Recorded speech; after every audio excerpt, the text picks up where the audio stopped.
दाखालि मोनसे स्टेटमेन्ट होबाय इउटि सासे रेसपन्सिबल मानसि बे बुंबाय जे टेटनि माने जेसेबां माने एग्जाम होनाय पास जानाय साख्रिखौ बिसोर थाबैनो खैदिननि गेजेराव होजोबसिगोन ओरैनो बुंबाय आरोखि दा रायजोफ्रा खुसि बयबो होनबाथ' मोजाङानो दा नै दा बिनि उनाव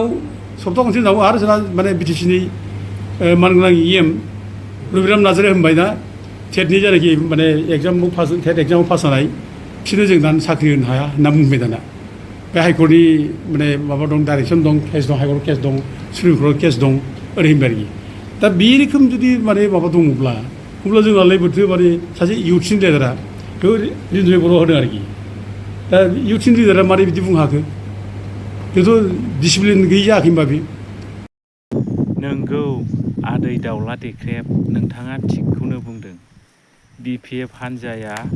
मोजां डिसिसन लानो हाया बिपिएफ हान्जाया मोजां खामानि मावनो हाया बिपिएफ हान्जाया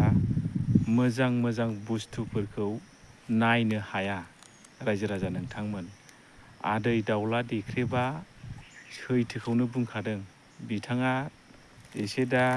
लासै बुजिनो मोनबाय बिपिएफ हान्जाया मा बुस्थु नङा होमबा आदै दाउला देख्रेब नों थिगखौनो बुंखादों बे उल्थां फाल्थां मावग्राखा बिपिएफ हान्जाया